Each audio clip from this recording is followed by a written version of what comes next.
Hello everyone, I am श्रुति गुप्ता और आज हम डिस्कस करने वाले हैं वर्चुअल फंक्शन के बारे में। वर्चुअल फंक्शन या प्योर वर्चुअल फंक्शन क्या होते हैं ये हम देखेंगे और साथ ही साथ इसका एक प्रैक्टिकल एग्जांपल भी देखेंगे कि वर्चुअल फंक्शन बनाते कैसे हैं। क्लास के ऐसे मेंबर फंक्शन को वर्चुअल फंक्शन बनाया जाता है जिसे डिराइव्ड क्लास में रीडिफाइन किया गया हो। रीडिफाइन करने का मतलब क्या है, जो बेस क्लास में जिस नेम से हमने फंक्शन बनाया है, सपोज शो फंक्शन, और उसी नेम का एक फंक्शन हम डिराइव क्लास में बना रहे हैं जो बेस क्लास को ओवरराइड करना चाह रहा है, तो इस केस में हम वर्चुअल कीवर्ड का यूज करते हैं। इसके थ्रू हम डायनेमिक लिंकिंग कर सकते हैं। यहाँ एक सिंगल पॉइंटर के थ्रू, ये पॉइंटर किसका होगा, बेस क्लास का, और इसके थ्रू हम डिराइव क्लास के किसी भी ऑब्जेक्ट को रेफर कर सकते हैं और उसके फंक्शन को कॉल कर सकते हैं। लेकिन उसके लिए बेस क्लास में वर्चुअल फंक्शन का होना जरूरी है।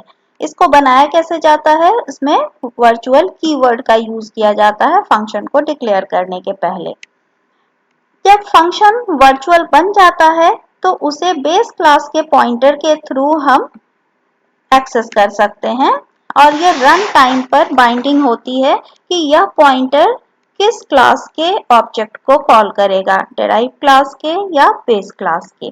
तो अभी शायद थ्योरेटिकली आपको समझ में नहीं आए, लेकिन एक प्रोग्राम हम देखेंगे जिससे ये चीजें क्लियर हो जाएंगी। लेकिन वर्चुअल फंक्शन बनाने के कुछ रूल्स भी हैं। पहला क्या कह रहा है कि virtual function must be member of some class, यानी नॉर्मल C++ के किसी फंक्शन को वर्चुअल फंक्शन नहीं बनाया जा सकता है। वर्चुअल फंक्शन क्लास के ही मेंबर होने चाहिए। साथ ही साथ वर्चुअल फंक्शन स्टैटिक मेंबर नहीं हो सकता है क्लास का। तो स्टैटिक मेंबर होता क्या है, इस पे एक सेपरेट वीडियो है, वो आप देख सकते हैं, जिसका लिंक मैं नीचे दे दूंगी। वर्चुअल फंक्शन को ऑब्जेक्ट पॉइंटर के थ्रू ही एक्सेस किया जा सकता है, यानी इसको ऑर्डिनरी ऑब्जेक्ट के थ्रू हम एक्सेस नहीं कर सकते हैं। इसके लिए क्लास का पॉइंटर बनाना होगा, यानी एक ऑब्जेक्ट पॉइंटर क्रिएट करना होगा जिससे हम इसको कॉल करेंगे। ये किसी दूसरे क्लास का फ्रेंड फंक्शन भी हो सकता है। फ्रेंड फंक्शन क्या था यह भी हमने डिस्कस किया था, वह वीडियो आप चेक कर सकते हैं। वर्चुअल फंक्शन बेस क्लास में डिफाइन किया जाता है लेकिन इसका यूज नहीं किया जाता है। तो वैसे फंक्शन जो बेस क्लास में सिर्फ डिफाइन किए जा रहे हों और उसको यूज नहीं किया जा रहा हो, यह प्योर वर्चुअल फंक्शन कहलाता है। और वर्चुअल फंक्शन की प्रोटोटाइपिंग बेस क्लास में होनी चाहिए, लेकिन दोनों का फंक्शन नेम और उसके number of arguments, types of arguments दोनों सेम होने चाहिए। नहीं तो कंपाइलर यह समझेगा कि हमने फंक्शन ओवरलोडिंग की है। तो बेस क्लास और डिराइव्ड क्लास के दोनों फंक्शन आइडेंटिकल होने चाहिए। इस प्रोग्राम में अभी मैंने वर्चुअल फंक्शन डिक्लेयर नहीं किया है। वर्चुअल फंक्शन क्यों डिक्लेयर कर रहे हैं ये आपको दिखाना चाहती हूँ। तो क्लास बेस है जिसमें एक डिस्प्ले फंक्शन है और यह मैसेज प्रिंट कर रहा है बेस क्लास इन वो। दूसरा डिराइव्ड क्लास है D1 जो बेस क्लास से डिराइव हो रही है और इसमें भी डिस्प्ले फंक्शन है।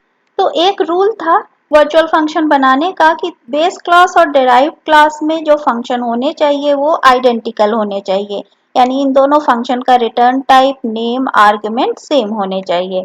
तो डिस्प्ले फंक्शन बेस में भी है और डिस्प्ले फंक्शन हमारे डिराइव्ड क्लास D1 में भी है।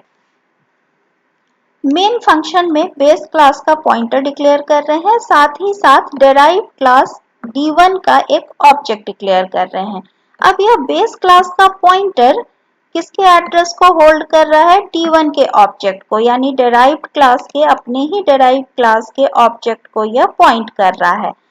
और A के थ्रू हम डिस्प्ले फंक्शन को कॉल करना चाहते हैं। अब क्या आप इमेजिन कर सकते हैं कि कौन सा डिस्प्ले फंक्शन कॉल होगा, यहाँ बेस का होगा या डिराइव्ड का होगा।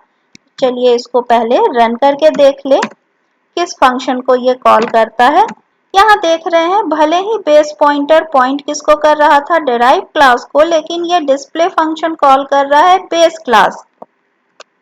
लेकिन मैं यहाँ चाहती हूँ कि रन टाइम पे अगर हम पॉइंट कराएं इस पॉइंटर को डिराइव्ड क्लास के किसी ऑब्जेक्ट को, तो उसी डिराइव्ड क्लास के डिस्प्ले फंक्शन को ये कॉल करे।